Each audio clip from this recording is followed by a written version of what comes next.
Hello dear friends, तो आज हम लेकर आए हैं एक आपके लिए, जैसे कि बहुत सारे वर्ड्स का ग्रुप होता है। What is called the group of words? The group of words is called a phrase, जिसमें एक वर्ब नहीं होती। जहाँ पर एक वर्ब नहीं होती है और बहुत सारे वर्ड्स ही होते हैं, दैट इज़ कॉल्ड फ्रेज। तो हम उसको फ्रेज कहते हैं। और अगर उसमें एक वर्ब आ जाए तब वो सेंटेंस बन जाता है और क्लोज बन जाती है। तो एक बहुत सारे वर्ड्स के ग्रुप को अगर हम एक नाम दे दें तो कितना अच्छा लगता है। जैसे कि एक बहुत सारे वर्ड्स मिलाकर रखे हुए एक जगह, फिर हमने उसको एक नाम दे दिया तो अच्छा लगेगा। वो सारे वर्ड्स ना पढ़ के, ना बोल के हम एक नाम बोल देते हैं। तो देखते हैं आज के सेशन में मैं यही बताने वाली हूँ आपको। तो जैसे कि the life history of a person, एक पर्सन की life history written by another. एक पर्सन की लाइफ हिस्ट्री को कोई दूसरा पर्सन लिखेगा तो अब उसको क्या कहेंगे? उसको कहेंगे बायोग्राफी। हम ये नहीं कहेंगे कि ये वाली जो बुक है ना, उसने नहीं लिखी, जिसके बारे में लिखी है ये दूसरे पर्सन ने लिखी है। नहीं, हम कह सकते हैं कि this is a biography of that person. ये एक बायोग्राफी है। तो बायोग्राफी का मतलब ये होता है जो कि दूसरे के द्वारा लिखी जाए, ठीक है ना।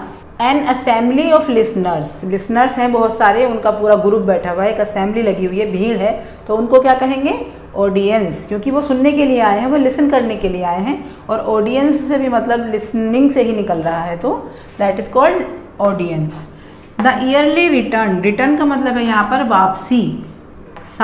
हर साल वापसी वाली डेट जो हर साल वापस होती हो, that is called anniversary.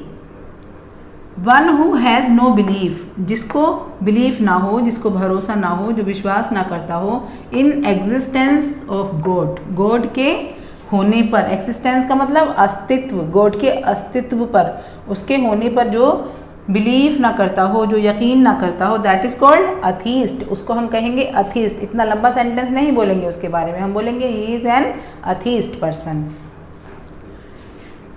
A minister representing a state in a foreign country, एक फॉरेन कंट्री में जाकर अपने स्टेट को रिप्रेजेंट करने वाला जो मंत्री या मिनिस्टर होता है वो कहलाता है राजदूत, और हम उसको कहते हैं ambassador.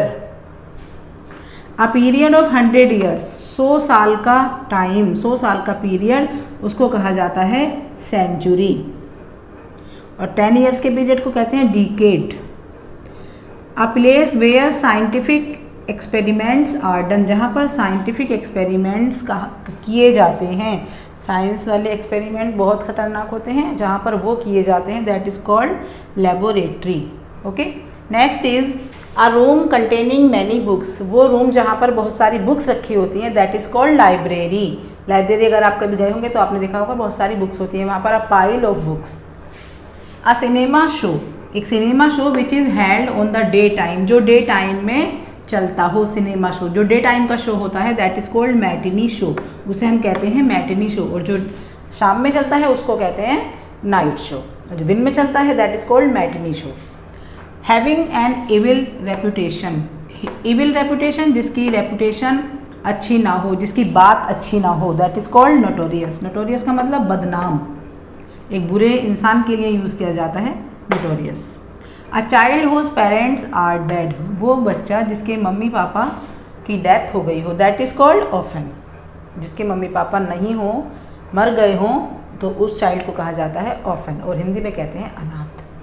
A man who is liked everyone, जो इंसान सबको पसंद आता हो, सब उसको पसंद करते हों, वो कहलाएगा पॉपुलर, उसको कहते हैं popular. That which lives on another, जो दूसरे पर डिपेंड होते हैं, दैट इज़ कॉल्ड पैरासाइट। आपने नाम भी सुना होगा, parasite. A room where an artist और अ फोटोग्राफर वर्क्स, जहाँ पर एक आर्टिस्ट और एक फोटोग्राफर वर्क करते हैं तो वो रूम क्या कहलाता है? That room is called studio. One who believes, जो भरोसा करता है, in the existence of God, जो गॉड के होने पर भरोसा करता है, उसके अस्तित्व पर भरोसा रखता है, दैट इज़ कॉल्ड थीस्ट। अभी हमने पढ़ा था the person one who doesn't believe on God, तो वो क्या था? अथीस्ट। और यहाँ पर है believes the existence of God, that is called theist. तो अथीस्ट नास्तिक और थीस्ट आस्तिक, जो भरोसा करता है दैट इज़ आस्तिक, थीस्ट। अ 3-साइडेड फिगर, एक फिगर इस तरह की जिसकी 3 साइड हो, that is called triangle. Now next group of words is a play which ends in death and सोरो। वैसे तो ये सेंटेंस है बिकॉज यहाँ वर्ब लगी है, एंड्स वर्ब, तो ये सेंटेंस है। इस सेंटेंस के लिए भी हम एक वर्ड ले सकते हैं। वो प्ले, वो खेल, वो नाटक, वो पिक्चर, वो मूवी, जो भी कुछ है उसका एंड, जिसका एंड डेथ एंड दुख से हुआ हो, या तो दुख से हुआ हो उसकी एंडिंग या डेथ से हुई हो, that is called tragedy. Tragedy, the murder of one's own self. Murder जो अपना खुद का, ऑन सेल्फ मीन्स खुद का, जो अपना खुद का मर्डर कर ले, that is called suicide. Okay guys. A man who loves his country, एक इंसान जो अपने कंट्री से बहुत प्यार करता है, that is called patriot. That is called, इसका जो प्रोनाउंसिएशन है that is patriot. Fit to be chosen, chosen का मतलब होता है सिलेक्शन, सिलेक्शन के लिए जो बिल्कुल फिट हो, चूज करने के लिए जो बिल्कुल फिट हो, fit to be chosen. This is third form of choose, chosen. That is eligible means deserving, लायक, इसे हम कहेंगे लायक और deserving, eligible. Fit to be eaten, जो खाने के लिए बिल्कुल फिट हो, दैट इज कॉल्ड एडिबल और we can say eatable. A man who waste his money on luxury, जो इंसान अपना पैसा सिर्फ लग्जरी मीन्स ऐशो आराम पर ही खर्च कर दे, उसको हम कहेंगे एक्स्ट्रावेगेंट। ओके गाइस, तो I hope it is clear to you.